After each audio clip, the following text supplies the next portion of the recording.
샷 사이즈랑 앵글 이런 거에 대해서 빠르게 하고 다음 단계로 넘어가도록 하겠습니다. 네. 일단은 익스트림 롱샷이라고 있는데요. 이거 아주 넓게 잡는 거. 그러니까 건물의 외관이라든지 뭐 교회로 따졌을 때 저 뒤에서 전체 성도랑 다 나오게 잡는다든지 이런 걸 익스트림 롱샷, 극단적인 롱샷이라고 부르고요. 점점 타이트로 들어갈 거예요. 그 다음에 롱샷, 그거는 그냥 보통 넓은 거. 예를 들면 교회에서는 무대 전체만 잡는 거. 그러니까 성도 뒤에까지 다 안 나오고 무대 전체만 잡는 거. 이 정도가 롱샷이라고 우리가 이야기하고요. 풀샷, 인물을 기준으로 해요. 인물을 기준으로 발 밑에부터 머리 윗 정도까지 나오는 거. 이런 걸 풀샷이라고 표현을 하고요. 니샷, K는 묵음입니다. 그렇죠? 무릎, 네. 무릎까지 나오게 해서 잡는 게 니샷이고요. 웨스트샷, 허리 있는 부분에서 허리 약간 아래쪽에서 끊으셔야 돼요. 그리고 바스트, 네, 가슴, 버스트. 그 다음에 타이트 버스트는 조금 가슴보다 조금 더 타이트한 거. 때론 아니면 숄더샷이라고도 불러요. 어깨 이렇게 살짝 안에. 이건 이제 제가 보여드리는 건 기본이고요. 여기에서 그 종류마다 약간씩 좀 차이가 있을 수가 있어요. 그거 조금 이따 설명드릴게요. 이건 오버 더 숄더 샷이라고 해서 드라마나 영화에서 많이 보셨죠? 대화씬에서 누구랑 대화하고 있구나. 반대쪽에서 어깨 연기 해주는. 오버 더 숄더, 어깨를 건너서 간다. 그래서 이 오버 더 숄더 샷이라고 하고요. 클로즈업, 얼굴을 타이트하게 잡는 거. 그리고 익스트림 클로즈업, 극단적으로 타이트하게 잡는 거. 예를 들면 찬양일 할 때 싱어의 마이크 쪽 이렇게 잡는다든지, 뭐 교육 같은 거 할 때 입모양 한다든지, 아니면 뭐 이렇게 보통 그런 예배나 영화나 이런 데서는 극단적인 감정이나 이런 거, 직관적인 거 표현할 때 이렇게 쓰는 거고요. 지금 여기 사이즈들에 보면 보시면 인물이 나오는 샷들부터 보면 머리 위에 공간들이 있죠. 머리 위에 얘는 좀 적은데 얘는 좀 잘랐어서 이제 저런 것들 보면은 머리 위에 다 비어있는 공간 있죠. 자, 얘도 머리 위에 다 공간이 있습니다. 얘도 있고요. 얘도 있습니다. 얘는 좀 다른 거니까. 얘는 없습니다. 머리 위가 잘렸죠. 이마 있는 데가 잘렸죠. 근데 턱 있는 데는 살았죠. 이거를 우리가 헤드룸이라고 부릅니다. 머리 위에 있는 공간을 헤드룸이라고 표현을 해요. 머리 위에 있는 공간. 요 위에 여기가 헤드룸인데 단자가 잠시만요.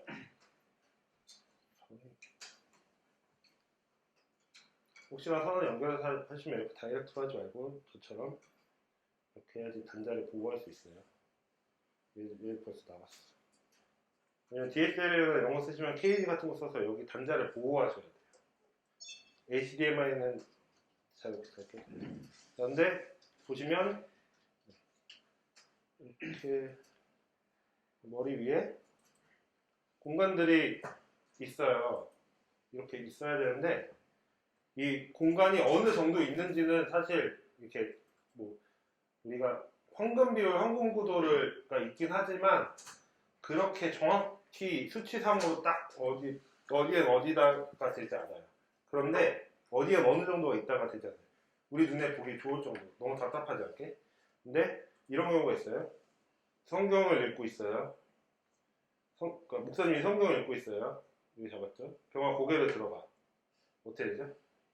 잘리죠? 네. 그러니까 보통 이제 목사님 차를 잡기 전에 자 오늘의 말씀은 이러고 읽으시잖아요. 설교를 시작하려고 아멘 하고 오늘 말씀 이거면 잘려버리는. 그러니까 여기에 다시 고개 숙여봐. 그래서 여기에 잡으면 안 되고 약간 이렇게 해서 잡아야지. 고개 들어가. 그럼 이제 적당한 헤드룸이 표현이 되는 거예요. 근데 지금 얘는 아래에서 잡아서 좀 그런데 정확히 잡으면 이게 더 차이가 나겠죠. 근데 이게 헤드룸의 개념이고요. 근데 이제 다시 여기로 돌아오면 클로즈업 같은 경우는 머리 위에를 남기면 턱이 잘려요. 네. 모든 사이즈에서는 아래쪽이 잘리면 그게 없는 것처럼 보이거든요. 없는 것처럼 느껴지거든요. 그러니까 웨스트샷도 허리 약간 아래에서 살려야 되고 니샷도 무릎 살짝 아래에서 살려야 돼. 풀샷을 발목을 자르면 그냥 무의식적인 발목이 없는 사람인 것처럼 인식이 되기도 하고 그래서 클로즈업에서는 턱 위에를 살릴 수 없으니까 지금 이렇게 되는 거예요. 이렇게 하면 병원 조금 앞으로 와봐요. 줌이 최대야.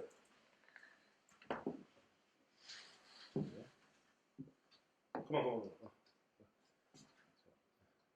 이렇게 되면 입이 없는 사람처럼 보이고 턱이 없는 사람처럼 보이기 때문에 그래서 이렇게 턱을 살려주고 이 위에 부분은 없어도 크게 이상하지 않기 때문에 이렇게 살려주는 겁니다. 자, 이게 헤드룸이라는 개념이고요. 그 다음에 이쪽을 쳐다보실래요? 저쪽을 쳐다보래요. 몸을 좀 돌려.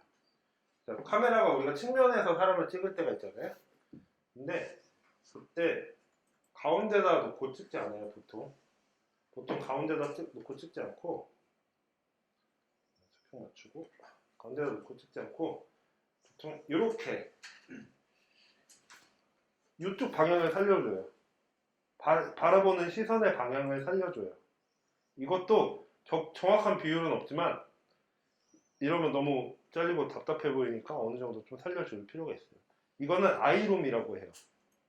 아이룸 또는 리드룸, 노우즈룸 이렇게 표현하는데 이렇게 답답하죠? 이렇게 있으면 엄청 답답해 보이죠? 그래서 이렇게 있으면 누군가랑 얘기하고 있다 라는 게 표현이 되죠? 그 A 앞에 누가 있다, 아니 뭘 보고 있다 라는 게 표현이 되는 건데 이렇게 하는 경우도 있어요. 응용하면 뭐 이런 약간 답답한 거나 그런 것들을 표현하거나 할 때 아니면 이 뒤에 있는 그림이 뭔가 있거나 이러면 이렇게 표현할 수도 있지만 주로 이렇게 하고 이걸 아이룸이라고 한다. 또는 앞으로 조금만 걸어볼래요? 앞으로 이렇게 앞으로 갈 때 그냥 쉽게 벗어나잖아요. 근데 이렇게 뒤에 있으면 움직일 때 그래도 좀 따라갈 수 있는 바운더리가 있죠. 그래서 이렇게 사용하는데 다시 원래대로 좌우 엄청 많이 움직이시는 분들이 있어요. 그럼 그런 분들은 이제 가운데로 놓고 따라가야 되는데 약간 이런 식으로 필요하고 끝날 때는 이제 뭐 목사님 같은 경우 부흥사 분들이나 제가 청광 목사님 저거 할 때 설교할 때 진짜 거의 뛰어다니시거든요. 왜 갔다가 왜 갔어 하시거든요. 그런 거 잡을 때는 그러니까 정면에서 잡고 있을 때는 옆으로 해서 이렇게 걸어도 사실 가운데로 잡는 게 맞아요. 옆으로 걷고 있어도 걷고 다시 앞을 보실 거잖아요. 그러니까 걷는다고 이렇게 잡는 게 아니고 그러니까 이쪽을 보고 걷는다고 이렇게 잡는 게 아니고 가운데로 하는 게 맞아요. 걸어봐 저쪽으로. 이쪽으로 천천히 걸어. 이렇게 걸을 때 이렇게 따라가는 게 아니고 그래서 가운데 놓고 가운데에서 반대로 돌아서 이쪽으로 돌아서 그걸 찍으면서 가려고 그랬구나. 이렇게 가운데다 유지하면서 따라가는 게 좋습니다. 정면에서 잡을 때 제가 이 아이룸을 보여준 건 측면에서 잡을 경우에 얘기하는 거예요. 싱어들이 마이크 들고 있고 이런 것들을 잡을 때 그렇게 해서 이게 아이룸 또는 리드룸이라고 표현을 하고 이게 영상에 공간이 있어야 돼서 중요한데 다시 거기 서봐. 아까 위치로 가봐. 카메라 있는 저기 카메라 있는. 자 이제 우리 헤드룸이 있어야 된다고 했잖아요. 헤드룸이 봤을 때 예쁜 딱 잡았을 때 어느 정도 좀 여유가 있는 부분들이 있겠죠. 정말 좀 몸을 좀 숙여봐줘. 그 정도 네. 이렇게 했을 때는 헤드룸이 제가 봤을 때는 적당하게 이 정도면 적당해요. 머리 위에 공간이 이 정도면 적당한데 저는 이렇게 잡지 않을 거예요. 저는 이렇게 잡지 않을 거예요. 이렇게 잡을 거예요. 왜냐하면 이 머리 뒤에 배경까지도 하나의 이 그림으로 인식했을 때 글씨가 잘리는 것보다 사는 게 더 낫거든요. 특히 저희 교회 같은 경우에도 됐어요. 다시 이런 저희 교회 같은 경우에도 목사님 뒤에 이제 그 랩핑을 한 달에 한 번씩 바꿔요. 그럼 거기 글씨 위치를 이게 현수막이 막 땡겨지고 이러기 때문에 정확히 못 잡는데요. 그래서 때로는 목사님 머리 위에 이렇게 글씨가 뜨거든요. 네. 방금처럼 맞는 사이즈의 정확한 좋은 헤드룸이지만 글씨가 이렇게 잘리는 것보다 적당히, 그러니까 아예 뭐 이런 아예 한 이 정도 잘리면 이 위에는 더 안 살려도 돼요. 차라리 더 죽이는 거지. 그 위에 거 차라리 이 정도면 아예 죽여버리는 것도 방법인데, 아니면 애매하게 걸리고 하면 차라리 조금 더 와이드하게 빼서 좀 헤드룸을 살려서 이 글씨까지 다 나오게 하는 게 더 좋다. 그러니까 제가 아까 보여드리는 그런 그림들은 이제 여러분들 찾아보면 이런 사이즈를 찾아보면 기본 사이즈들이 있지만 그 기본 사이즈를 안에서 여러분들이 응용을 하시면 됩니다. 됐어요? 정확히? 네. 그리고 자 이런 것들이 있어요. 버드아이 샷이라고 해서 건물 위 같은 데가 이 새의 시선으로 보는 샷인 거죠. 뭐 어벤져스나 이런 거 많이 나오는데 뭐 찬양 예배 같은 경우도 보통 바통 같은 데 달아가지고 위에 이렇게 잡는 경우, 아니면은 저기 중위층 저 뒤에서 잡으면 이렇게 보이겠죠. 그래서 약간 넓고 많아 보이고 약간 이런 것들을 표현할 때 군중이나 뭔가 이렇게 모임 같은 걸 보일 때 이런 앵글에서 잡으면 그런 효과가 날 수 있고요. 또는 드론 샷에서 많이 쓰죠. 여기에서 이제 뭐 맞으면서 우주로 날아간다든지 뭐 이런 것들이 있을 수가 있어서 지구가 보이면서. 자, 그래서 기본적으로 여러 명을 한 화면에 잡는 그림을 그룹샷이라고 해요. 원샷, 투샷 이런 거 설명 안 해도 되겠죠. 한 명 잡고 두 명 잡고 이렇게 여러 명 지금 이렇게 잡으면 뭐 그룹샷, 뭐 포샷, 파이브샷 이런 것까지 막 하긴 그러니까 이쪽 그룹샷 잡아서 저쪽 그룹샷 잡아줘. 이렇게 앉았을 때 이쪽 오른쪽 싱어 그룹샷 잡아줘. 왼쪽 싱어 그룹샷 잡아줘. 뭐 오른쪽에 악기까지 나오게 그룹샷 잡아줘. 이렇게 소통을 하면 조금 더 도움이 되겠죠. 그리고 몹샷이라고 뭐 있어요. 뭐 플래시몹 같이 그 몹이 군중 이런 건데 이렇게 군중들이 많이 모여있는 그림을 잡는 거 몹샷이라고 해요. 그러니까 우리가 찬양 예배를 할 때 회중을 넓게 많이 나오게 잡는 걸 몹샷이라고 표현을 하겠죠. 그러니까 무대 쪽에서 회중 쪽으로 보면 회중들이 이렇게 모여서 찬양도 뛰고 이러고 있는 거를 넓게 뭐 그런 거 할 때 그런 샷을 몹샷이라고 표현을 합니다. 또는 회중을 잡을 때 넓게 잡는 건 몹샷인데 뭐 회중 쪽 잡아줘 길잖아요. 리액션 쪽 잡아줘, 리액션 잡아줘 이렇게 하면 그쪽 그 관객이나 객석 쪽은 우리가 잡는 걸 그렇게 약속을 해요 보통 현장에서. 자, 카메라 각도, 앵글이랑 레벨에 따라서 보여주는 게 되게 다르거든요. 보여주는 게 되게 다른데, 네. 일단은 카메라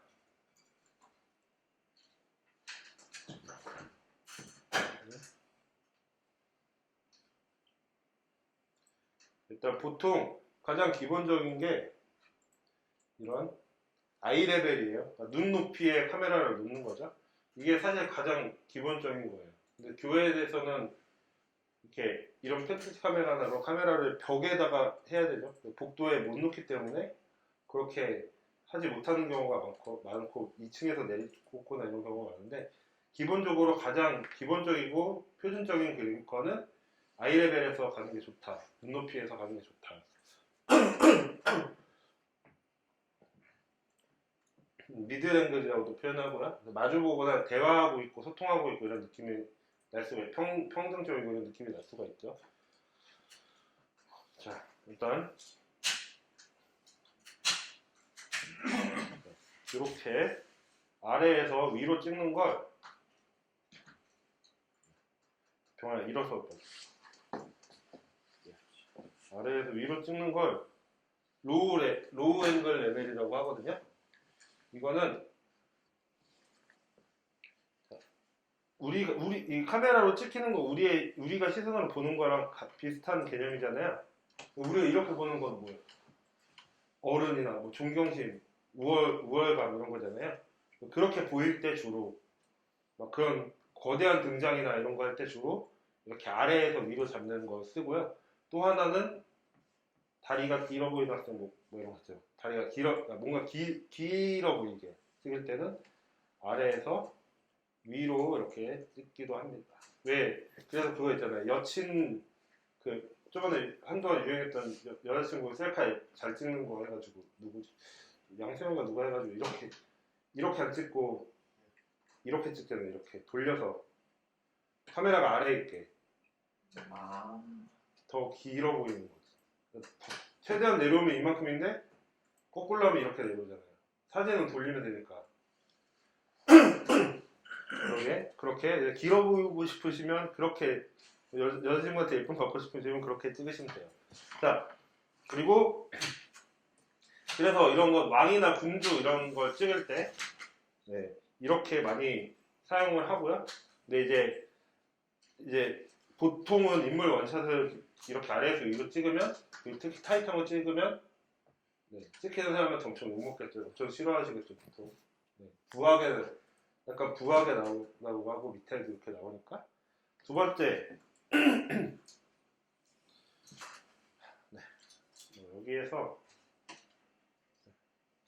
이렇게 내리 찍는 거 이런 거 하이앵글이라고 하거든요. 하이앵글 위에서 아래로 내려 찍으면 이렇게 내리 찍으면 이거는 약간 이런 거는 어디서 많이 보이냐면 아이들 같은 거 찍을 때는 당연히 그렇게 어른의 시선을 많이 보고 두렵고 연약하고 작아지고 막 이렇게 막 어디서 뭐 공포영화 같은 데 이렇게 떨고 있고 이런 거 찍으면 위에서 아래로 찍고요.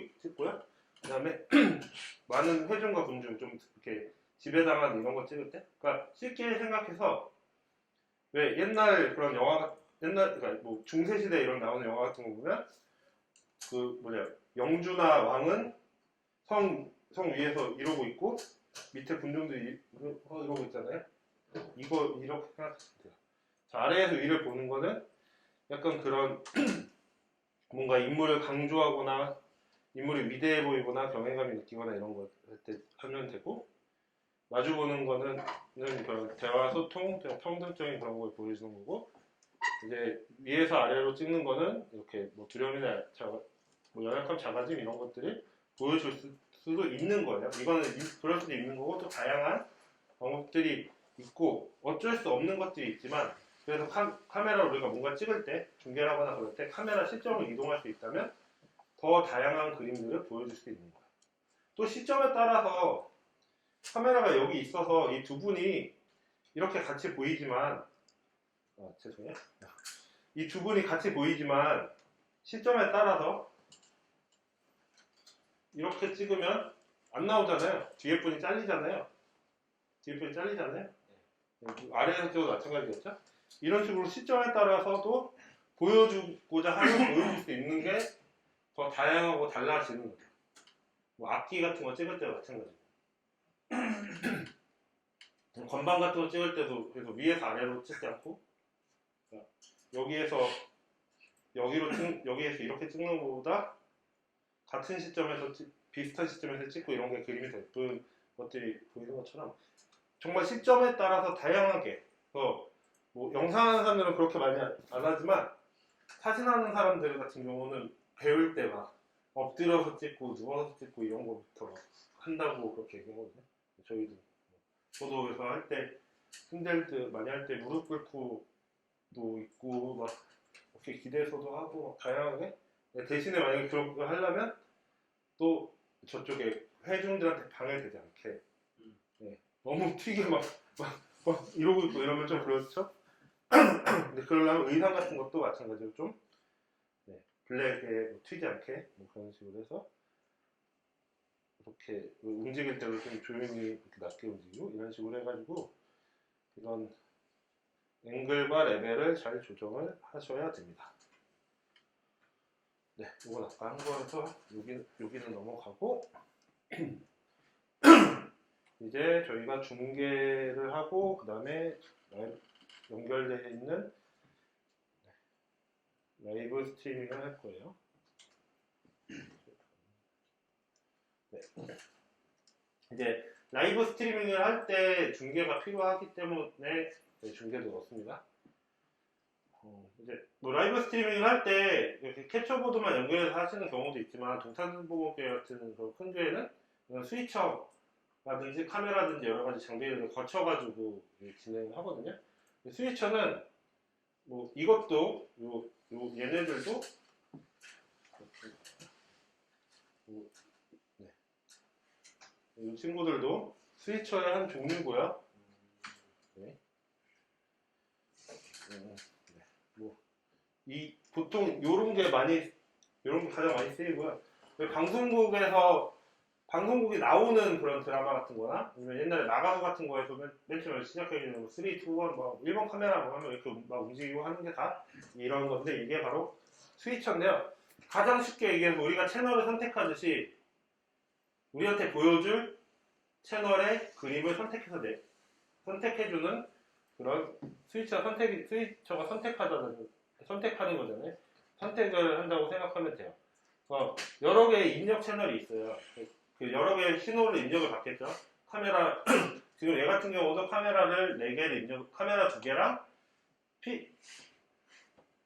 카메라 2개랑 PC를 입력을 받은 거예요. 이렇게 3개를 입력받은 건데, 이렇게 인풋, 영상을 입력을 받을 수 있고, 아웃풋, 영상을 또 출력을 내보내야겠죠. 뭐 디스플레이 같은데, 뭐 LED라든지 TV라든지 빔 프로젝터라든지 이런 데 내보내야겠죠. 그리고 억스라는 게 있는 스위처들이 있는데, 억스는 음영의 억스처럼.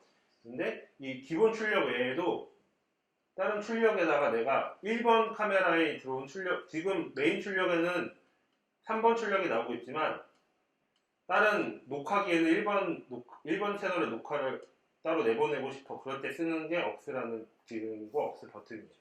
이게 뭐냐면 쉽게 설명드릴게요. 우리가 예배를 드려요. 예배를 드리는데 예배 영상을 어디 뭐 기독교 채널이나 어디다가 보내야 돼. 근데 거기서 요구하는 게 성도들이 열심히 듣고 있는 모습을 또 같이 중간중간 나왔으면 좋겠다. 이렇게 얘기를 해요.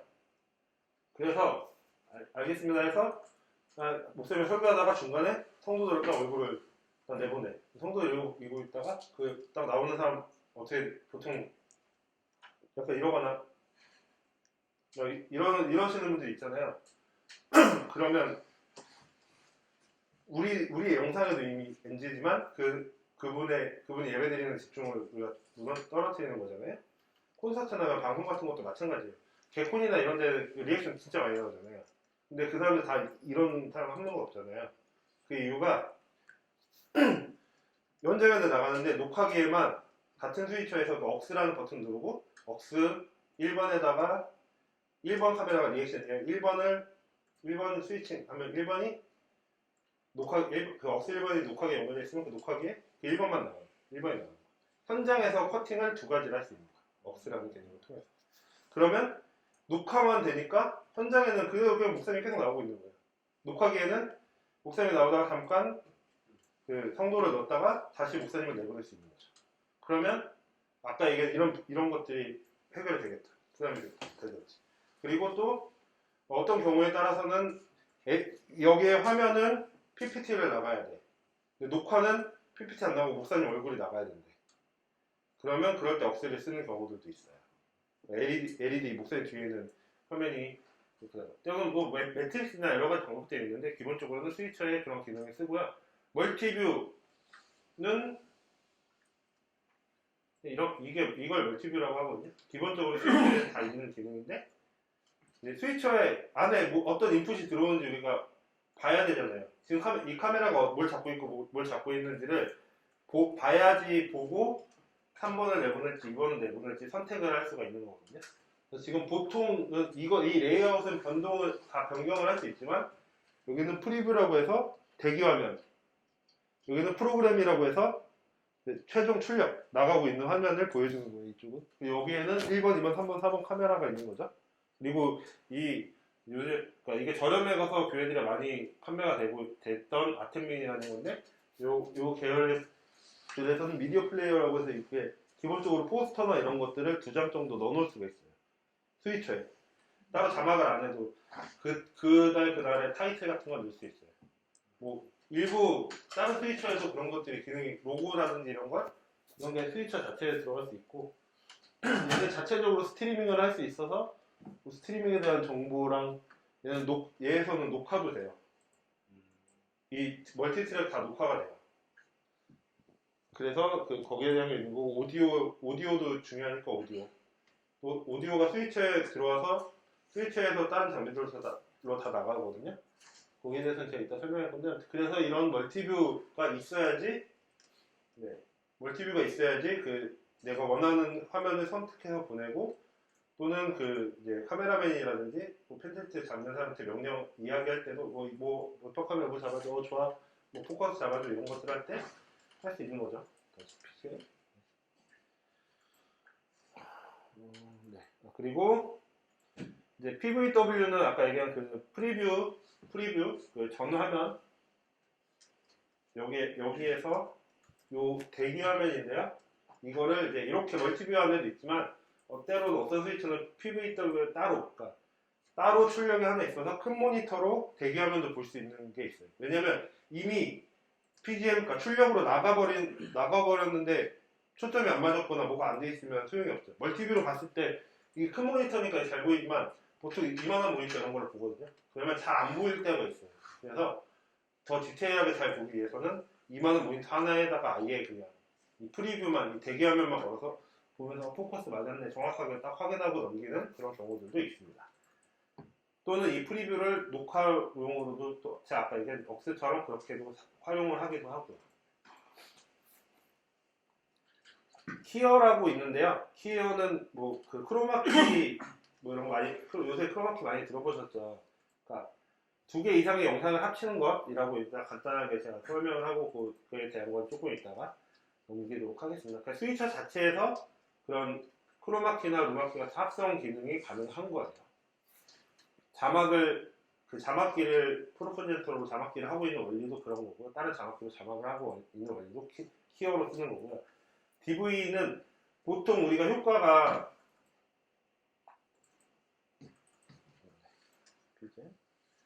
기본 효과가 이런 거 이제 디졸브 또는 페이드 인아웃이라고 하고요. 믹스라고도 하죠. 이런 효과는 컷이에요. 컷인데 이거 외에도 여러 가지 효과들이 있는데 그 효과들을 디자인하거나 그 효과들을 커스텀해가지고 넣는 걸 DV라고 합니다. 예를 들면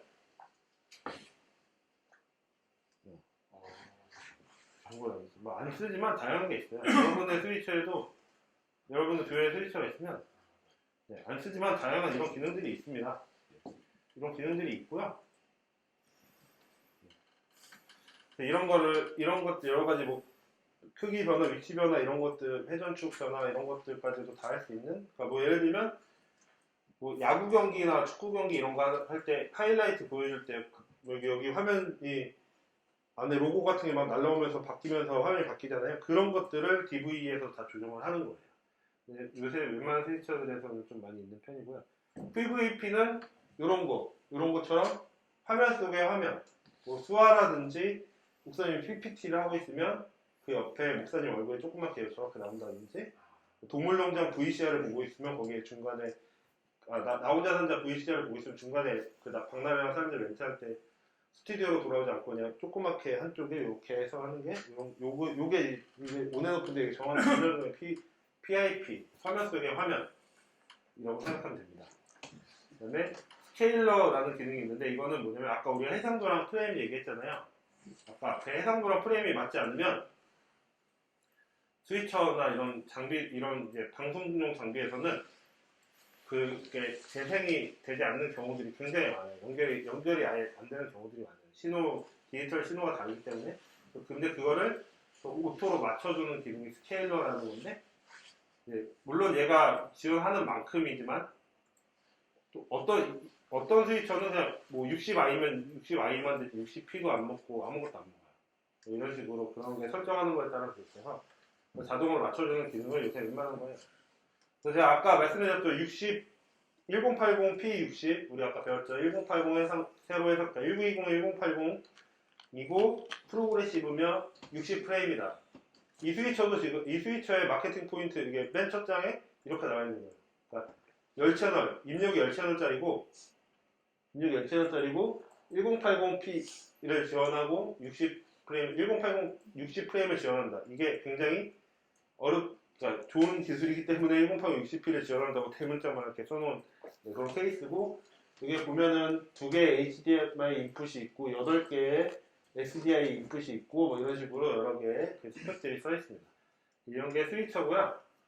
그러니까 여러 개의 카메라 또는 여러 개의 영상 신호를 한 디스플레이에서 보기 위해서는 절대적으로 꼭 필요한 장비입니다. 아까 키어 했죠. 키에는 여러 가지 종류가 있어요. 첫 번째 루마키라고 해서 루마키는 투명도 알파 채널을 적용해서 배경만 빼는 기술이라고 이렇게 어렵게 돼 있죠. 이게 뭐냐면 지금 이게 알파키인데 여기에 뒤에 블랙이지만 사실은 블랙이 아니에요. 없는 거야 아무것도. 포토샵이나 이런 걸로 따지면 뒤에 그 체크무늬로 표시되잖아요. 투명 그렇게 돼 있는 거예요. 그 배경 값을 빼는 걸 알파 값을 뺀다고 하거든요. 송출이라든지 원래는 자막기에도 자막기 같은 데도 디자인 파일 받을 때 PNG 같은 걸로 뭐 PNG나 뭐 이런 걸로 해달라고 할 때 알파 값을 빼서 PNG로 하는 건데 JPG라든지 BMP라든지 이런 데는 배경을 빼도 다시 배경이 흰색이나 이런 걸로 붙어버려요. 생겨버려요. 알파 값을 빼지 못하기 때문이거든요. 그래서 이 알파 값을 빼는 거예요. 얘는 그냥 이 블랙만 그냥 쉽게 얘기해서 영상에서는 보통 스위치에서는 블랙만 빠져요. 이 까만색만 빠지는 거예요. 여기 까만색이 투명인데 얘가 블랙을 빼서 이 위에만 남고 영상이 남는 거죠. 이거를 루마키라고 하고 그래서 뭐 자막키가 없는 데에서는 PPT에다가 블랙으로 글씨를 넣고 블랙 배경을 넣고 흰 글씨를 넣어가지고 루마키를 하면 이제 흰 글씨가 자막처럼 뜨게 되는 거예요. PPT. 이제 흰 글씨만 뜨면 좀 허전하니까 테두리를 하는데 블랙 테두리라면 블랙을 빼기 때문에 안 되겠죠. 그래서 약간 뭐 진한 회색이나 뭐 고동색 이런 걸 써서 하기도 합니다. 그래서 뭐 교육관이나 이런 데서도 스위처나 이런 게 있으면 그렇게 할 수가 있어요. PPT로 자막을 받을 수 있어요. 교육관 같은 유치부나 이런 데서. 크로마키는 한 영상을 다른 영상과 겹쳐서 색을 빼는 기술이라고 어렵게 얘기를 했는데 뭐냐면 이렇게 배경이 있는 데서 찍으면 이 배경을 지우고 이렇게 만들 수 있는 거예요. 지금 초록색 배경 앞에 쓴 거거든요.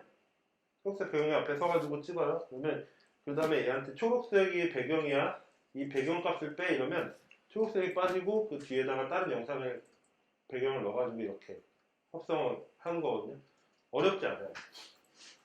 어렵지 않고 물론 조명을 잘 치고 색이 고르게 분포되어야 되지만 꼭 이 그린이 가장 잘 빠지기도 하고 이 그린을 우리가 특히 인물을 많이 찍잖아요. 인물 찍을 때 저 그린을 인물이 잘 안 가지고 있잖아요. 그죠? 제가 이렇게 봤을 때 여러분 아무도 그린의 아이템이 없거든요. 그래서 그렇기도 하고 잘 빠져서 여기서 딱 봤을 때 그린의 저 마스크 저거가 상당하고 있어요. 그래서 저 그린을 많이 씁니다. 또는 블루 스크린 파란 거도 많이 쓰고요. 근데 이제 원래 블루 스크린을 많이 썼는데 이제 백인들이 눈이 파랗고 그래서 블루를 다 빼는 거거든요. 눈도 같이 빠지고 이래서 그린도 많이 쓴다는 그런 얘기도 있고요. 근데 이제 헐리우드 그냥 어벤져스 촬영한 데 이런 거 보면 다 이 그린으로 다 돼 있잖아요. 이렇게 해가지고 이 그린을 배경이다 해가지고 빼서 사용하는 거예요. 크로마키라고 하고요. 근데 꼭 그린이나 블루가 아니어도 일정한 색깔이면 다 돼요. 사실 일정한 색깔이면 다 되고 근데 만약에 인물을 찍으면 저한테 없는 다른 색깔 예를 들어 배경을 다 빨간색으로 해. 그러면 지금 제가 이러고 있으면 빨간색이 없잖아요. 그러면 빨간색을 빼면 빠져요. 배경이 없어져 버려요. 이런 식으로. 근데 보통 크로마키는 이 초록색과 블루를 약간 다크 블루 같은 그런 블루를 많이 쓴다. 네. 다운스트림이랑 업스트림 키는 그냥 이런 게 뭐 원리까지 설명하기 좀 어렵고요. 그냥 우리가 스위처에서 쓸 때 다운스트림 키만 설명해 드릴게요. 다운스트림 키는 우리가 자막기의 방식은 두 가지가 있어요. 자막기 영상 위에 자막을 얹히잖아요. 우리가 자막을 얹힐 때 어떻게 얹힐지 원래는 그게 다 꽉 차서 얹혀서 덮여야 되는 게 맞잖아요. 근데 글씨만 남아있잖아요. 아니면 또 배경이나 글씨만 남아있고 이거 어떻게 되는 거냐면 다 PC에서 아웃이 나가잖아요. PC에서 아웃이 나갈 때 이 신호를 분리해 주는 건데 보통 키소스랑 필 소스라고 두 가지 소스가 있어요. 이 밑에 키 시그널이랑 필 비디오가 있죠.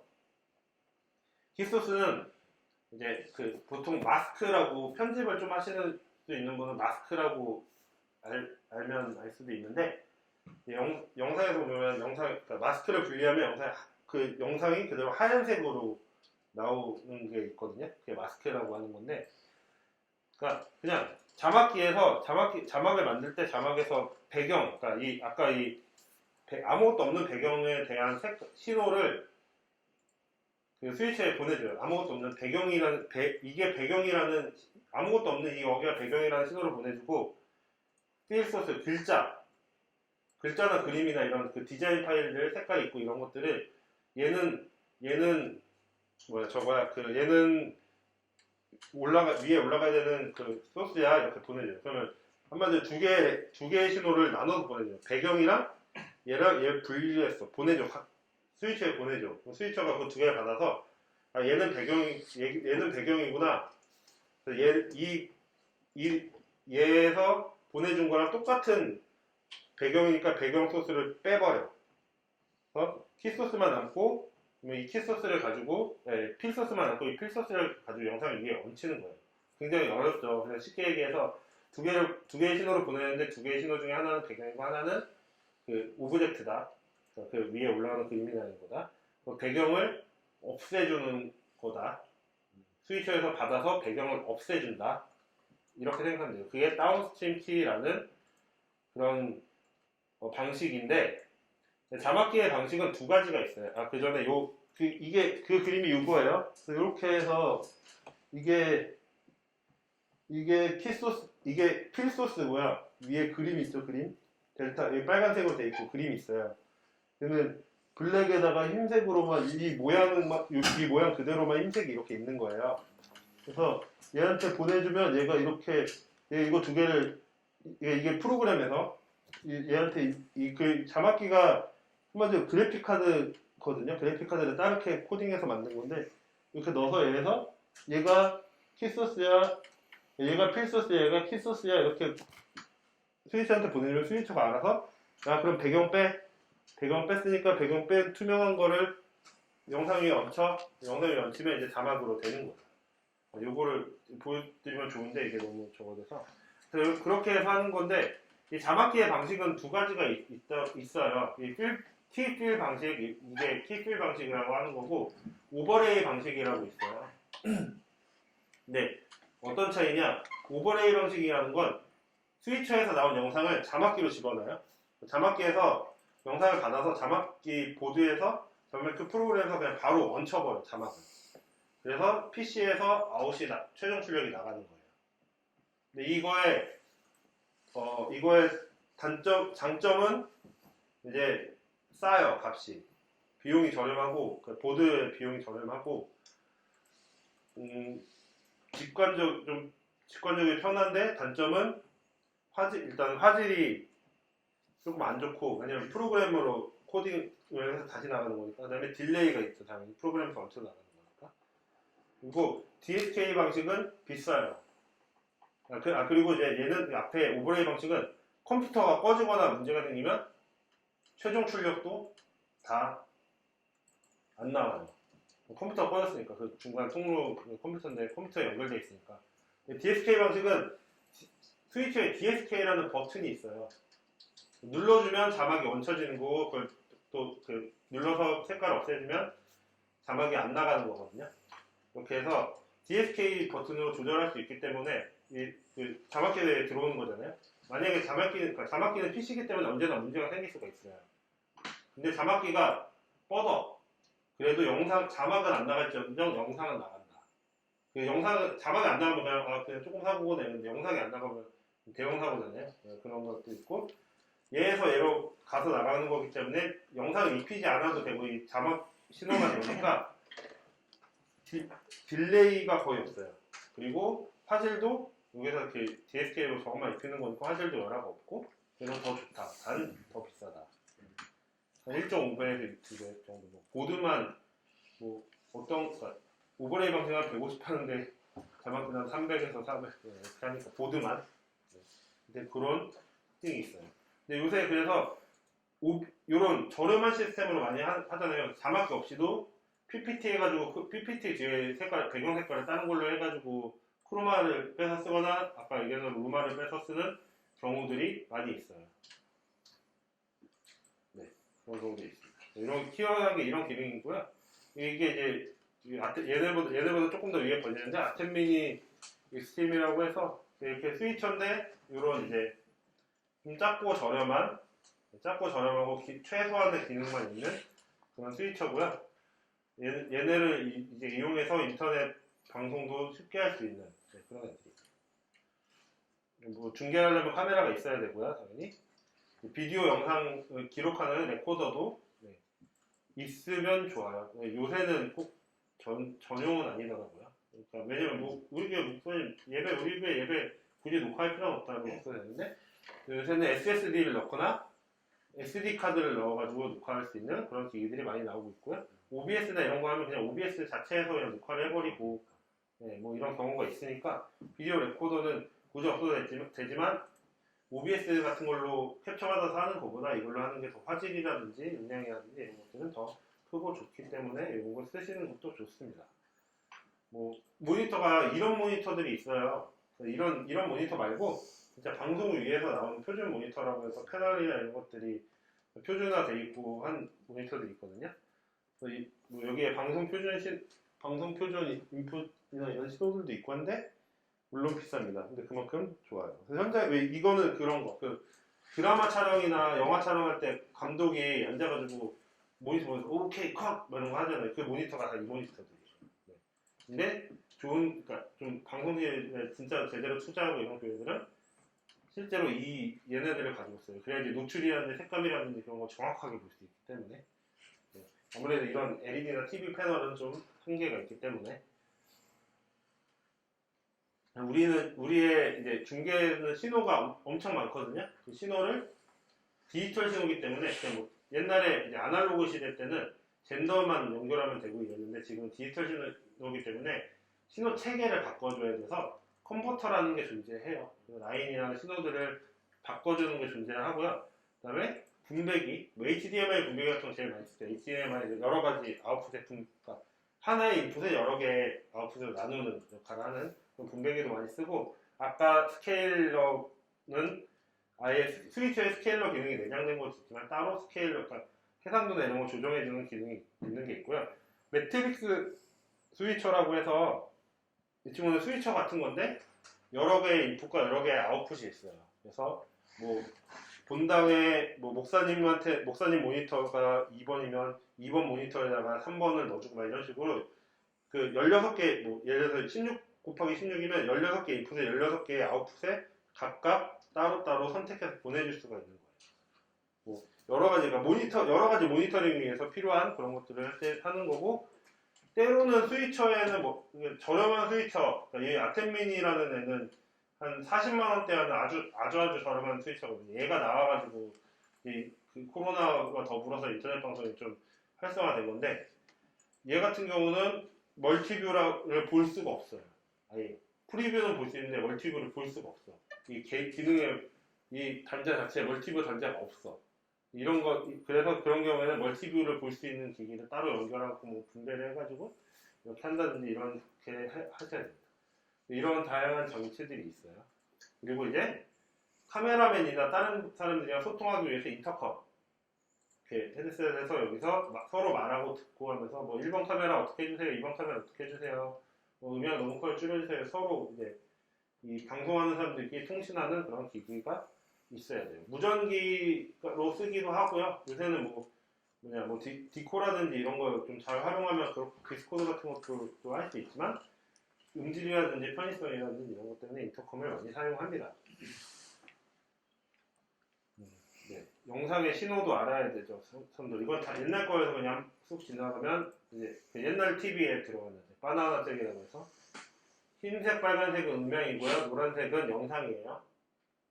뭐 컴포넌트 이런 것도 있고 이건 아날로그 때 쓰던 거여서 그냥 보고 이게 아날로그 카메라나 뭐 TV나 디스플레이 봤는데 이런 거밖에 없다 그러면 여기서는 HD 영상 못 써요. 이렇게 하시면 돼요.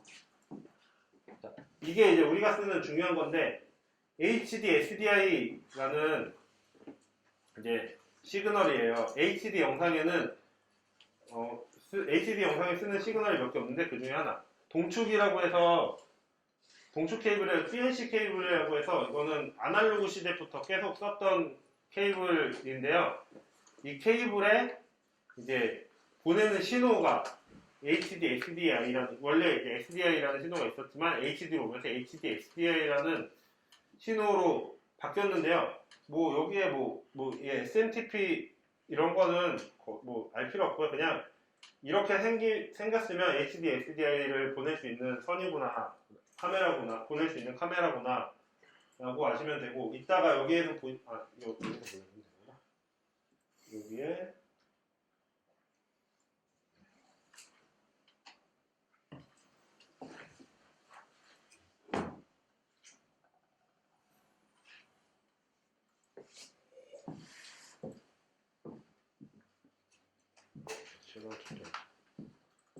여기 있는 게 3G SDI라고 써있죠? 네. HD SDI 단자이고요. HD 신호를 보낼 수 있는 그런 단자예요. HD SDI 신호는 비교적 멀리까지 갈 수 있어요. 뭐 선 굵기에 따라서 좀 다른데 정확값 때문에 선 굵기에 따라서 다른데 뭐 100m까지 100m, 150m까지도 가기도 해요. 더 두꺼운 건 되지만 평균적으로 쓰는 거 그 정도까지 가기도 해요. 자, 그리고 HDMI 쓰는데 이거 가장 많이 쓰죠. 컴퓨터에도 다 있고 TV에도 다 있죠. 뭐 IPTV나 이런 거에도 다 있잖아요. 이거는 이제 얘도 디지털 신호를 쓰는데요. 자, HD SDI랑 얘는 아까 우리가 아날로그에 그 흰빨도 그 봤을 때는 흰빨이 음향이라고 했죠. 노란색이 영상이고 그렇게 되거든요. 근데 HD SDI 시대부터는 그러니까 HD 신호들은 HD SDI 그리고 HDMI는 오디오까지 같이 나가요. 인베디드라고 이야기하는데 오디오 영상 신호만 가는 게 아니고 오디오 신호까지 같이 가요. 생각해보세요. 여러분 셋톱박스에서 TV에 HDMI 하나로 연결돼 있잖아요. 그죠? 근데 TV에서 소리가 나잖아요. HDMI는 영상 신호인데 영상 신호에 같이 소리까지 같이 묻어서 간다. 이렇게 생각하시면 돼요. 그래서 녹화기나 이런 거 스위처에 녹화기나 이런 거 세팅할 때도 스위처에 오디오가 들어가면 거기서 다 오디오가 다 분배가 될 수가 있다라고 하시면 되고. 근데 이제 뭐 HDMI는 방식이 되게 많은데 일단은 요렇게 생긴 게 보통 HDMI고요. 이런 작은 카메라들에는 마이크로라고 해서 작은 게 들어가고 이거랑 이거 사이에 미니라고 해서 또 애매한 카메라들은 또 미니라고 있어요. 그래서 그냥 만약에 카메라에 필요한 HDMI를 하시려면 잘 보고 사셔야 돼요. HDMI다 그러면 지금 얘 같은 경우는 그래서 마이크로 HDMI인 거거든요. 얘 같은 경우는 마이크로. 이게 없으면 요것만 있으면 당연히 꽂히지 않는 거고 신호가 나오지가 않죠. 근데 이 HDMI와 이 SDI는 같은 디지털 신호고 같이 소리랑 영상이랑 다 빠져나가는 신호인데 연결하는 젠더가 따로 없어요. 아까 우리 컨버터 봤죠? 컨버터가 있어야 돼요. SDI에서 HDMI를 바꾸고 HDMI에서 SDI를 바꾸려면 디지털적으로 바꿔줘야 하기 때문에 컨버터를 거쳐야 되고요. 이 HDMI 같은 경우는 멀리 못 가요. 기본적으로는 10m, 15m를 넘어 영상 신호, 이렇게 3D 신호, 그러니까 아무래도 3D 신호가 기본적으로 영상이랑 음영이 같이 묻어있는 신호인데 이제 뭐 6G, 12G 이러면 이제 더 많은 정보가 묻어있는 건데 그렇게 높아지면 높아질수록 신호가 클 거 아니에요. 그러면 저항 때문에 멀리 못 가요. 이 HDMI는 특히 더 멀리 못 가서 이제 뭐 10m 뭐 이 정도가 넘으면 영상이 아예 송출이 되지 않는 경우가 있거든요. 그래서 이제 IC 칩이라고 해서 IC 칩이 내장되어 있다 해서 IC 칩, 그러니까 여기에 칩을 심어서 증폭하는 역할을 하는 거나 전원이 연결되어 있거나 아니면 요새는 요새는 좀 옵티컬 광이 좀 개발이 잘 돼가지고 플렉시블 이렇게 뭐 움직일 수 있고 이런 것도 많이 나왔고 내구도도 좋아져서 광으로 되면 광은 전도율이 뛰어나기 때문에 멀리까지 갈 수 있어서 그렇게 됐을 경우에 40m, 50m까지 멀리 100m까지도 갈 수가 있습니다. 네. 갈 수가 있지만 HDMI는 사실 현장에서 시공하는 사람들도 그렇고 저도 잘 써요. 전기를 좀 잘 타고 단자가 너무 약해서 얘도 아까 막 깜빡깜빡 거렸잖아요. 단자 구조가 너무 약해서 얘도 이거 이제 여분 준비해놔야 될 거야. 이거 꺾였어. 잘 꺾여요. 잘 꺾이고 전기 타서 문제가 생기거나 그러면 거의 다 HDMI. 그래서 멀리 깔거나 많이 깔거나 그러면 무조건 HDMI를 날려서 컨버터를 거치든지 하지 이렇게 HDMI를 멀리 잘 안 날려요. 그냥 HDMI는 종류가 좀 있어요. 버전이 있어요. 왜 HDMI 라인 하실 때 1.0, 1.4, 2.0 이런 거 있거든요. 거기에 따라서 지원할 수 있는 뭐 최대 처리수 막 이런 것들인데 보면 밑에 지원할 수 있는 최대 해상도랑 프레임이 다르거든요. 네. 그래서 뭐 4K TV를 4K TV, 뭐 4K 셋탑 다 갖다 놔도 뭐 1.2 이런 라인, 1.2 버전, 9 버전 라인 가지고 가면 안 될 수도 있어요. 그래서 이런 게 있으니까 버전이 있다. 그 옆에 써 있으면 가능하면 조금 더 높으면 조금 더 비싸겠지만 HDMI에서는 그렇게 비싸지 않으니까 가능하면 높은 버전을 사시면 이런 것들을 지원한다. 이런 거고요. 그 외에도 지금 이런 스위처나 이런 장비에 쓰지 않지만 디스플레이 포트 요새 그래픽 카드에는 거의 다 이런 게 많이 나와서 디스플레이 포트 얘가 더 HDMI보다 더 확장성이 많은 건데 아직 PC 외의 장비들은 거의 없는 상태고요. 그리고 옵티컬 플레이버 광섬유 그러니까 저희도 현장에서 좋은 장비를 쓸 때는 광 컨버터에서 광으로만 나가면 거기로 저희가 원래 이제 이 영상 신호는 SDI 신호나 HDMI는 아까 영상이랑 음영이 나간다 그랬죠? 광 컨버터에 그것도 넣고 인터컴도 넣고 막 이런저런 걸 넣으면 그다음에 CCU 아까 색깔 보정하는 거 그것도 할 수 있게 넣으면 그 광 하나로 그 정보들이 다 왔다 갔다 해요. 네. 광 하나로 그게 다 할 수 있어요. 그만큼 더 전도율이 뛰어나기 때문에 더 많은 정보를 보낼 수 있다. 라는 거고요. 인베디드 오디오는 아까 그냥 그 비디오랑 오디오를 같이 합쳐서 보내주는 거다. 인베디드 됐다라고, 인베디드 오디오라고 얘기하는 거예요. 스위처나 어떤 장치에 비디오랑 오디오가 같이 들어가서 거기서 나오는 아웃풋들에는 그 PDM이 같이 나가는. 옛날 스위처에는 그게 없었거든요. HD 시절 초반 스위처들은 그게 없어서 각 장치마다 다 뭐 레코더도 있고 송출 장비도 있고 막 있잖아요. 오디오가 필요한 각 장치마다 또 오디오를 또 분배해서 캐논 케이블 여기 놓고 여기 놓고 아웃풋을 막 여러 개 분배해서 넣었어야 됐어요. 근데 지금은 영상 신호 한 가닥씩만 가면 된다. 그만큼 간편해진 거죠. 중계에 대해서 따다 알아봤고요. 저희 30분에 쉬고 나머지 1시간만 할게요. 이제 여러분이 어떻게 보면 가장 필요했을 이제 인터넷 방송에 대해서 알아보도록 하겠습니다. 라이브 스트리밍, 그다음에 유튜브, OBS, 그다음에 줌 이런 순서를 알아보도록 할게요. 라이브 스트리밍 방송을 하려면 기본적으로는 이런 장비들이 필요해요. 이런 것들이 필요해요. 뭐 카메라가 있겠죠. 근데 뭐 이런 카메라 아니어도 웹캠이나 아까 우리가 초반에 본 그 많은 카메라들 다 외부 출력이 있다면 사용할 수 있고요. 웹캠은 이런 캡처보드 없이 그냥 바로 이제 바로 PC에 들어가면 되고요. 이거를 지금 저희 직원이 해놓은 거를 제가 잘 못 봐가지고 지금 잘못돼 있는데, 자 이거는 여기 화살표가 아니고요. 카메라에서 캡처보드 내장형 캡처보드는 PC에 연결되어 있는 PC 안에 들어있는 거, 외장형 캡처보드 밖에서 따로 끼는 거, 이런 거 USB로 해가지고 따로 이렇게 끼는 거, 여기 HDMI예요.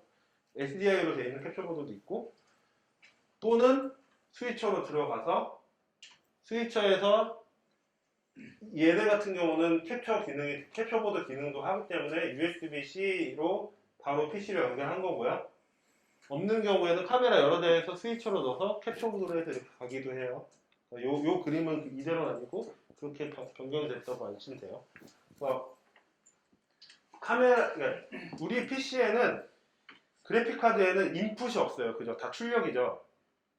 그러니까 카메라에 출력이 있는데 카메라에서 PC랑 연결하는 단자들이 있지만 이걸 바로 캡처가 아니고 데이터를 옮기는 거나 펌웨어 업데이트하는 것만 있거든요. 보통 카메라는 대부분. 그래서 카메라의 영상을 우리 컴퓨터에 입력시켜줄 게 필요한 거예요. 그게 바로 캡처보드. 내장형 캡처보드가 더 안정성이 있고 더 여러 개의 채널을 가질 수 있겠죠. 근데 때로는 이렇게 USB를 연결해서 하는 캡처보드, 여러 가지 종류의 캡처보드들이 엄청 많은데, 이런 캡처보드가 사용해서 영상을 여기다 넣어주면 얘가 받아서 데이터화 시켜서 컴퓨터에 보내주는 역할을 하는 거예요. 그게 캡처보드의 역할이고, 그걸 가지고 있는 그런 기능을 가지고 있는 스위처도 있다. 오디오는 카메라에 집어넣어서 여기로 해서 인베디드해서 보내도 되지만 아직 오디오의 기능이 최적화되지 않았어요. 그래서 가능하면 오디오 인터페이스라고 해서 컴퓨터에 연결하는 이것도 오디오 캡처 보드 같은 거거든요. 오디오 사운드 카드 같은 장치거든요. 이런 것들을 예를 들면 음악하는 사람들 녹음할 때도 쓰고 이런 것들인데, 이 오디오 인터페이스를 거치는 게 좋아요. 왜냐면 우리가 방송을 하거나 녹화를 하거나 신출하는 사람 입장에서 전체 우리가 여기서 믹싱을 또 할 수는 없지만 이제 현장에서의 믹싱과, 그러니까 스피커를 통해서 나오고 울림을 통해서 사람들한테 들리는 이것과 기계에서 들어오고 이어폰으로 들리는 이 레벨부터 시작해서 이런 것들은 다 다를 수 있거든요. 기본적으로 다른 거 우리가 안 만져도 레벨 정도는 되게 다를 수가 있거든요. 그죠? 현장에서는 목소리도 있고 그렇기 때문에 그런 것들을 같이 조절해 주기 위해서도 이런 레버가 있는 오디오 인터페이스를 사용하는 게 좋고요. 여기에서 들어가야지 좀 더 깔끔하게 깨끗하게 들어가기 때문에 오디오 인터페이스를 다 사용하라고 해요. 그래서 오디오 인터페이스도 연결되어 있고 이렇게 캡처보드도 연결되어 있으면, 그 다음에 이 캡처보드 이 PC에서 이거를 이제 꼭 제어하는 프로그램이 있어야겠죠. 프로그램이니까. 그래서 OBS나 vmix, 엑스스플릿이라는 그런 프로그램이 있어요. 방송하는 프로그램.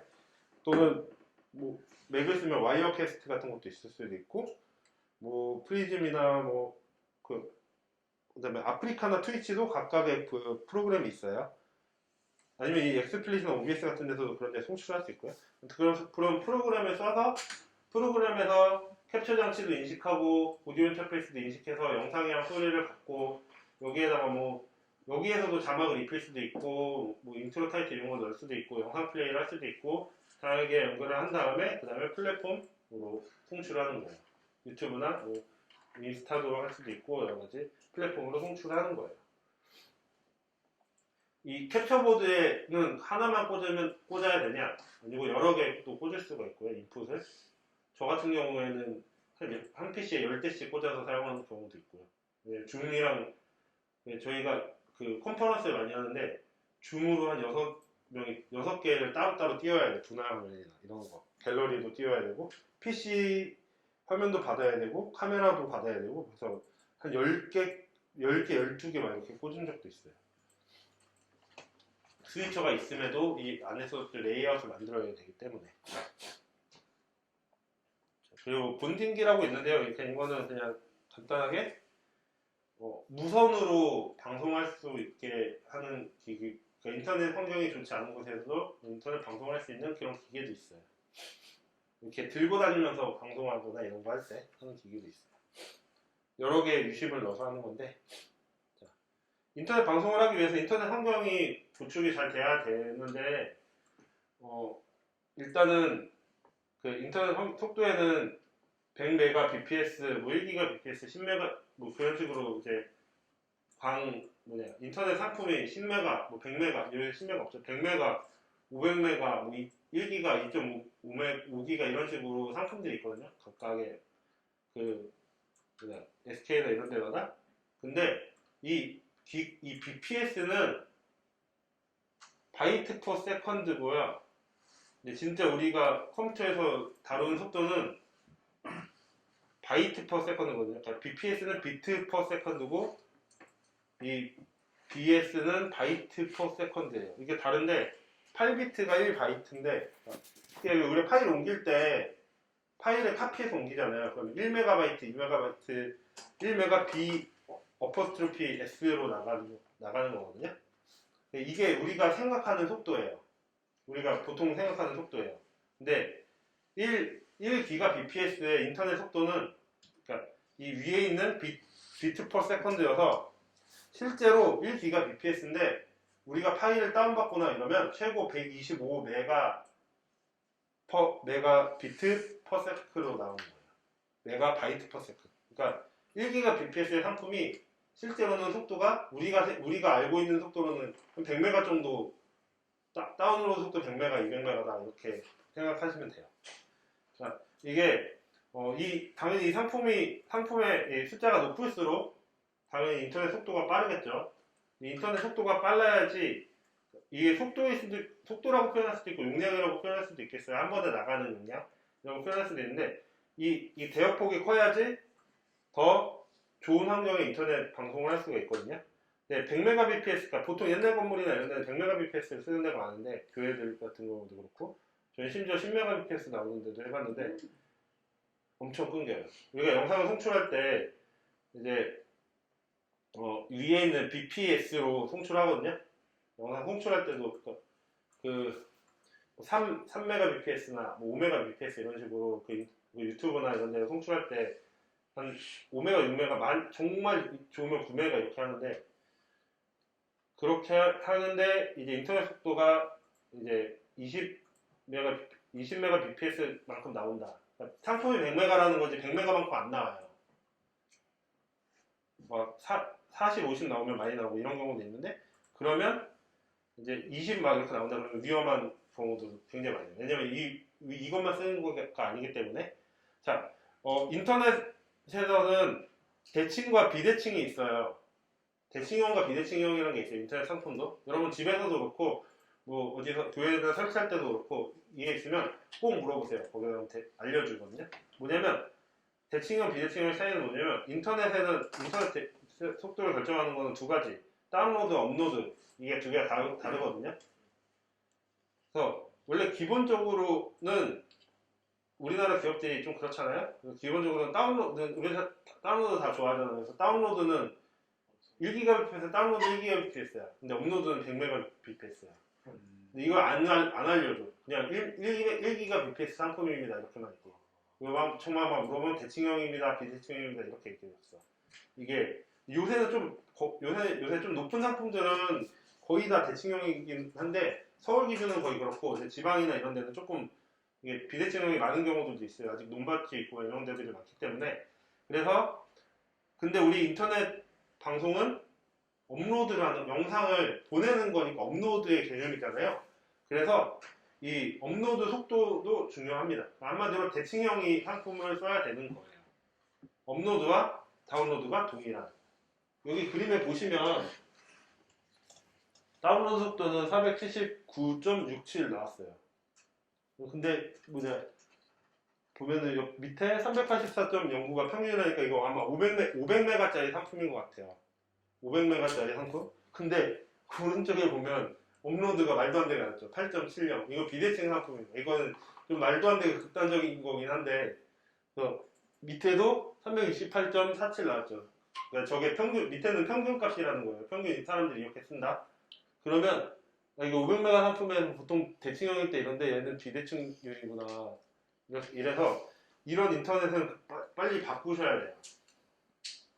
빨리 바꾸셔야 되고 그다음에 인터넷 할 때 무선으로 하지 마시고 당연히 유선으로 하셔야 돼요.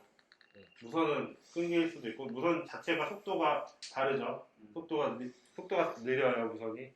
와이파이 뭐 기가 와이파이에도 기가급까지 완전히 안 나와요. 그렇기 때문에 그걸 참고하시면 되고 그리고 그것도 통신사마다 조금씩 달라요.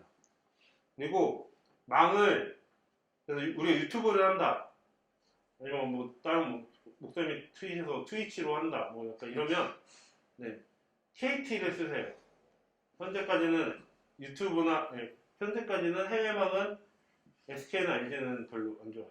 넷플릭스 보거나 유튜브 볼 때 SK로 하면 끊기거든요. 네, 방송할 때도 몇 번 사무실에서 방송을 했는데 몇 번 끊기는데 KT로 하면 끊기지가 않아요. 네, 저는 KT로 쓰고요. 그 다음에 이것도 중요한데 우리가 그래서 뭐 1GBps짜리 요새 2.5GBps까지 상품이 나오잖아요. 2.5GBps짜리 상품을 했는데 PC가 옛날 PC예요. 그래서 램카드가 기가비트를 지원 안 해요. 그리고 2.5GB를 했는데 2.5GB를 지원 안 해요. 그러면 그냥 100메가 나오는 거예요. 2.5기가를 했는데 그냥 기가비트만 지원하는 거예요. 1.5기가, 1.1기가만큼의 속도만 나오는 거예요. 그러니까 아무리 이만큼이 몰려와도 구멍이 요만하면 이만큼씩밖에 못 지나가잖아요. 그렇게 생각하시면 돼요. 그리고 랜선도 그걸 지원할 수 있는 랜선이 다르거든요. 랜선에도 선에 써 있어요. 캣5E, 캣6, 캣6E 이런 식으로 써 있거든요. 그 등급이 높아야 돼요. 여기 보면 캣6A 같은 경우는 10기가비트 인터넷을 지원한다. 이런 식으로 나오잖아요. 지금 기가비트는 캣5E부터 가능하거든요. 가능하면 라인들은 그렇게 캣5E로 하시는 게 좋다. 가능하면 하시는 게 좋다는 거고요. 그 다음에 가능하면 우선은 그 방송하는 채널은 가능하면 교회에서 쓰는 채널을 아예 분리해서 따로 설치를 하는 것가 가장 좋고요. 아예 다른 통신사로 해버리고 따로 설치하는 게 가장 좋고 방송지 와이파이 쓰시잖아요. 가능하면 안 쓰시고 다른 데서 쓰시고 그 방송하는 건 안 쓰시는 게 좋고요. 그리고 다른 사람들은 당연히 알려줘야 돼. 한 사람 알려주기 시작하면 이제 나름나름 다 알게 되니까 그 안에 막 몇십 명이 접속해 있잖아요. 그래서 가장 좋은 건 공유기를 써도 공유기에서 그걸 아예 이름도 안 뜨게 막을 수 있거든요.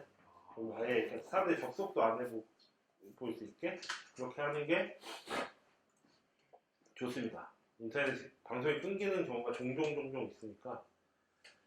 그래서 인터넷 속도 측정할 수 있는 방법은 어렵지 않아요. 그냥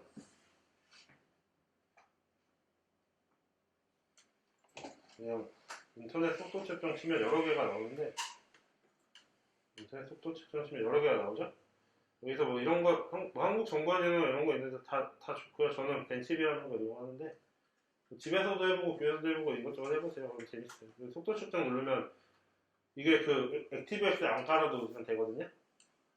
얘는 KT네요. IP가 이렇고 측정 시작을 하면 지금 얘는 랜선에 꽂혀 있고 근데 이게 한 번만 하면 안 돼요. 여러 번 해서 평균값을 내는 게 제일 좋아요. 상황에 따라서 왔다 갔다 하잖아요. 대칭형이긴 하고 이렇게 되면 얘네는 지금 100메가짜리 상품을 쓰겠네요.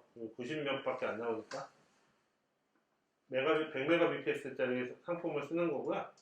이렇게 다운로드 속도는 57.5 정도 나오고 업로드 속도는 94.6 정도 나오죠. 이렇게 근데 그런 거 방송실에서 인터넷 방송을 하는데 큰 파일을 낯쓰나 어디다 올려야 돼. 그러면 이제 업로드 속도가 팍팍팍 줄겠죠. 그런 것도 그 스케줄도 잘 조율하면서 하셔야 될 거예요. 하셔야 돼요. 자, 그리고 그래서 이제 유튜브로 넘어오겠습니다. 유튜브는 뭐 그냥 뭐 간단하게 뭐 여러분 다 아시겠지만 1대 다의 소통이 가능하고 쉽고 빠른 분석을 해주죠. 알고리즘을. 그래서 유튜브 스튜디오 가면은 몇 명이 세 명이 있고 제 센스가 몇 개고 이런 거 다 보이죠. 알고리즘을 잘 찾아서 내가 그 예배 영상 하나 보면 그 밑에 그 다음부터 막 찬양 영상이 막 있는 게 엄청 잘 따라오죠. 그리고 뭐 광고 뭐 교회랑 상관없지만 광고 수익 뭐 할 수 슈퍼챗에서 뭐 돈을 받을 수 있고 하지만 저작권에 굉장히 민감한 채널이고요. 전 세계적으로 이렇게 이거 통계를 제가 적은 지 좀 돼서 아마 더 올라갔을 거예요. 지금 청소년이 TV보다 유튜브를 더 많이 본다고 하고요, 실제로. 그리고 아니면 OTT 서비스 많이 보잖아요. TV는 이제 거의 사양이고.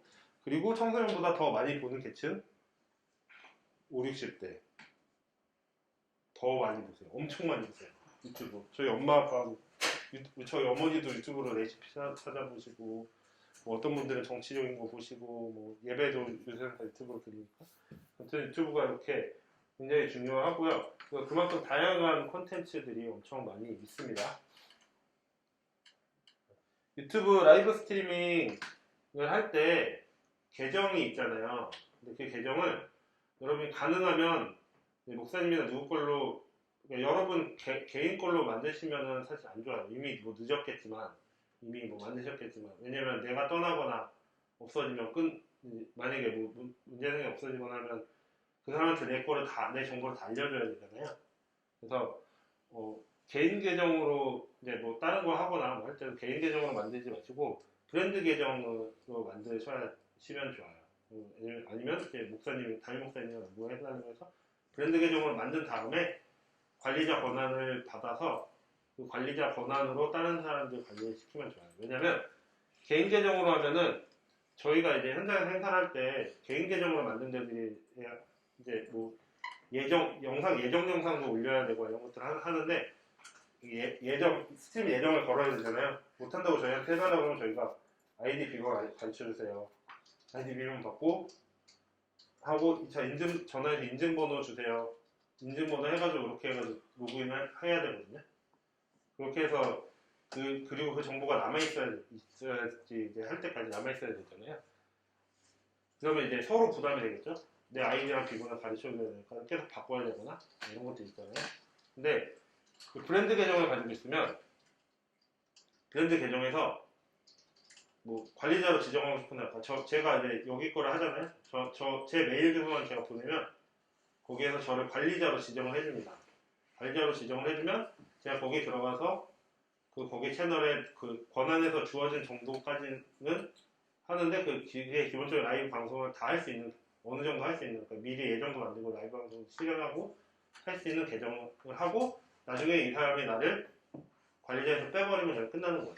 그러면 아이디 비밀 그러니까 그런 개인정보 하나도 오가지 않기 때문에 좋죠. 그래서 가능하면 이런 브랜드 계정으로 사용을 하셔야 되는 겁니다. 이제 맞춤형 URL 만들어야지 좋잖아요. 그러니까 여기 접속할 때 뭐 요새는 다 구독하기도 해놓고 해서 들어오지만 채널 주소를 간단하게 먹PD 저 같은 경우는 뭐 유튜브 .com/c/먹PD 이렇게 돼 있거든요. 이런 식으로 간편하게는 처음부터는 안 되고요. 처음부터 가입한 다음에 구독자 수가 100명 이상 찍혀야 되고 채널 개설 최소 30일 이상 돼야 되고 프로필 사진이나 배너 이미지 이런 것들이 돼 있어야 돼요. 이런 것들이 하면은 맞춤 URL을 만들 수 있어요. 그러니까 쉬운 URL을 만들 수 있는 거죠. 그래서 이렇게 요새는 쳐서 들어오는 사람들이 별로 없기 때문에 없지만 그래도 딱 들어왔을 때 딱 주소 PC로 들어왔을 때 주소가 뜨잖아요. 그 주소가 딱 쉬우면 기억하고 이해하기도 빠르니까. 라이브 스트림을 할 수 있는 자격 요건이 따로 있어요, 원래. 뭐 여러분은 켜서 했던 분들도 있겠지만 아직 시작 안 하신 분들은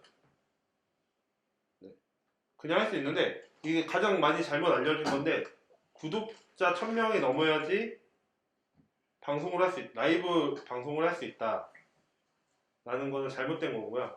그래서 지금 교회에서 많이 그냥 구독자 없는 분들도 하고 있잖아요. PC 버전에는 1000명이 안 돼도 그냥 빵명이어도 할 수 있어요. 네. 근데 핸드폰에서는 1000명 이상이어야지 되는데 이제 프리미엄보다 다른 거 거치면은 할 수 있거든요.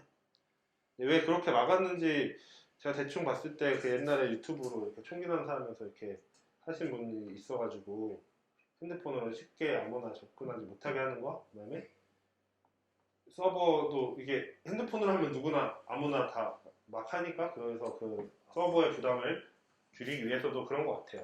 아무튼 더 스트림을 하려면 1000명 넘지 않아도 가능한데 맨 처음 방송하기 전에 24시간 전에 방송 예약에는 들어가서 방송을 하려고 그 시츄에이션을 해야 돼요.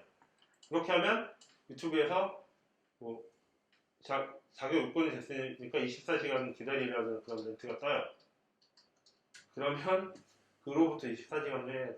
근데 저희 같은 경우도 이런 안내를 초반에 이런 안내를 안 했더니 뭐 내일 2시에 방송인데 오늘 5시에 전화 와가지고 하겠다.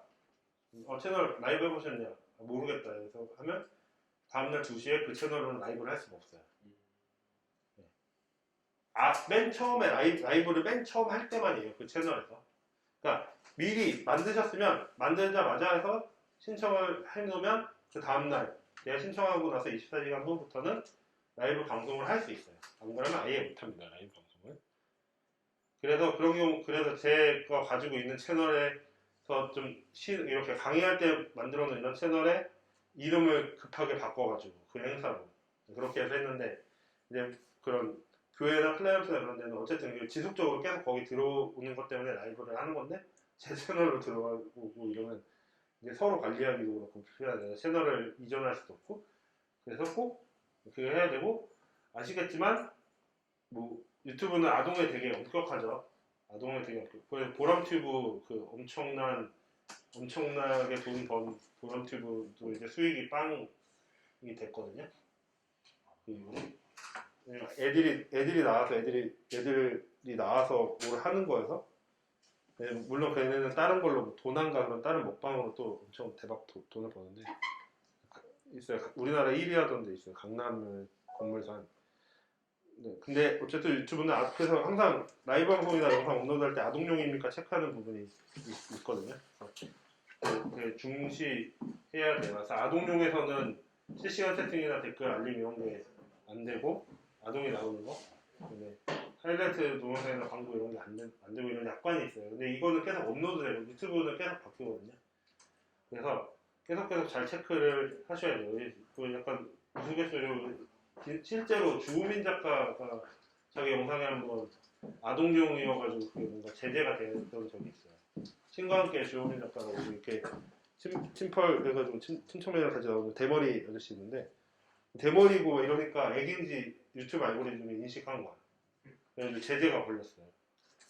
영상에. 아무튼 그런 식으로 알고리즘을 잘 찾아서 제재를 하니까 저작권이랑 아동 이거는 진짜 잘 체크를 하셔야 돼요. 유튜브는 별걸 다 찾아요. 뭐 수익을 창출할 수도 있어요. 저 아직 못했는데 구독자 1000명 이상. 그 다음에 지난 12개월 동안 내 영상을 봐준 사람이 4000시간을 봐줘야 돼요. 총 합쳐서 4000시간. 뭐 10분짜리 하면 조회수가 엄청 나겠죠. 이런 거를 봐야 되고요. 뭐 그다음에 채널 멤버십이나 유튜브 프리미엄 이런 걸로 해서도 수익을 받을 수가 있습니다. 보통 뭐 교회에서 채널 하시는 분들은 교회 채널은 수익이나 이런 거 창출 안 하죠. 광고도 안 붙이고. 그래서 슈퍼챗이나 슈퍼스티커 이런 거 돈에도 받을 수 있고요. 이런 걸 할 수가 있어요. 뭐 어떤 뭐 미국의 이런 교회에서는 슈퍼챗으로 한번 받고 이런 것도 하긴 하더라고요. 그리고 무슨 뭐 도네이션 기부 방송 이런 거 할 때는 뭐 이걸 받아서 기부합니다. 약간 이런 식으로 하면 그런 식으로 받을 수 있겠죠. 저작권 굉장히 중요해요. 저작권이 있는 거 사용 불가하고 폰트도 잘 사용 불가까지 아니고 폰트도 여러분 저작권이 다 있습니다. 디자인도 다 있어요. 뭐 저희 교회 주보에 어떤 4명이 이렇게 뭘 들고 있는 예능교회 이름을 들고 있는 게 있었어요. 이 4명이 디자이너가 어디서 어디 이렇게 붙어 있는 거 이렇게 떼어가지고 따로따로 썼거든요. 근데 알고리즘을 검색하는 그런 알고리즘을 만들어서 그 홈페이지 이런 거 돌아다니면서 검색하는 그런 봇이 있는데 걔가 다 그 정보를 다 이거를 분해해서 쓴 걸로 의심되는 이런 걸 다 그때 리스트업을 해놨다고 하더라고요. 제 아는 형님이 디자인에서 그런 거 하는 디자인 회사에 있는데 그래서 네. 가능하면 만들어서 쓰셔야 돼요. 가능하면 만들어서 쓰고 폰트 같은 거 사서 쓰고 네. 삼성과 이런 것도 뭐냐 CLI? CCLI? 그런 데 이제 해가지고 네. K3 뭐 이런 데 해가지고 사용하셔야 될 거고요. 저희 교회 같은 경우는 그냥 유치부실 복도에 랩핑하는 거 예수님이나 애들 그림 있는 거 이런 것도 저작권 사가지고 예, 쓰시더라고요. 그 뭐야 비디오 하이브 오디오 정글 뭐 이런 데들이 있어요. 그 스톡 사이트들이 있거든요. 어도비 스톡도 있고 스톡 사이트라고 하는데 뭐 게티 이미지 같은 그런 데들 들어가서 거기서 구매하시거나 이렇게 사용하시면 돼요. 비디오 하이브나 이런 데 오디오 정글 이런 데는 정액제가 있기 때문에 편집하는 것도 그렇고 유튜브에 업로드하는 것도 그렇고 정액제가 있기 때문에 좀 저렴하게 해서 구매를 하실 수가 있어요. 그리고 방송이나 영화 장면을 그대로 재생하면 당연히 네, 잘립니다. 이거는 채널이 네, 채삭될 위험도 있습니다. 네. 저 저번에 아무 생각 없이 잠깐 테스트 하려고 도깨비 틀어놨다가 큰일 날 뻔했어요. 연결해가지고 대충 나만 보는 미등록으로 해놨는 미등록으로 하고 아예 뿌리지도 않았는데 그냥 바로 그냥 알고리즘이 끊어버리더라고요. 아예 방송 자체를 종료해버려요.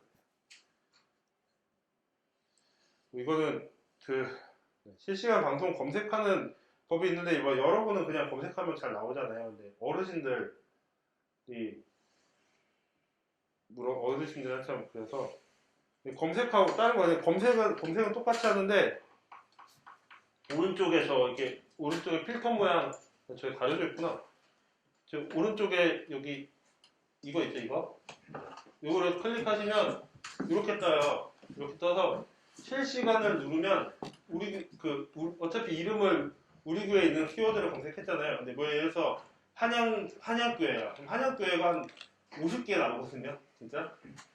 근데 그 중에서 이제 라이브 하고 있는데 실시간 찾으면 그나마 이제 실시간 라이브 하고 있는 것만 쓸 거예요.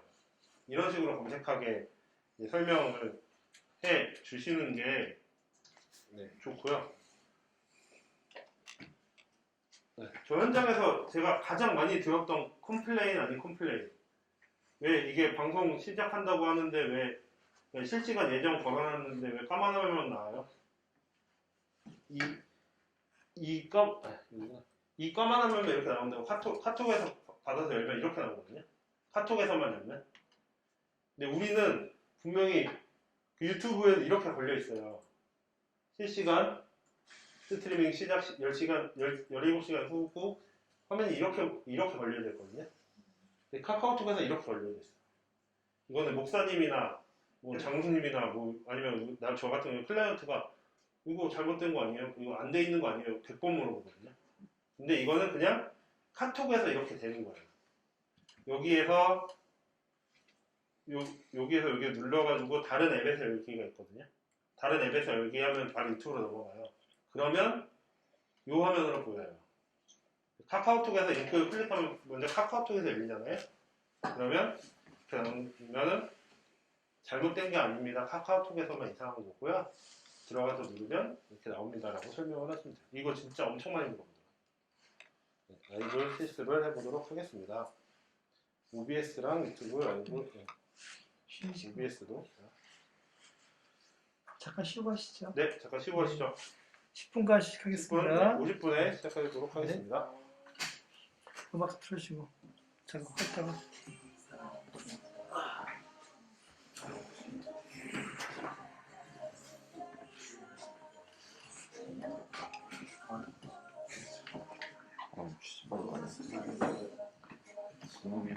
이렇게 어떻게 걸어? 끄지 말고 해주고 하는 이거 상관없습니다. 근데 어차피 영화 충전은 좀 괜찮은데 덥지 않으세요? 그 안 안 넣어도 돼? 네. 이거 시켜서 뭔지 그러면 모르겠어. 한시 좀 그냥 이거 누르면 되거든. 아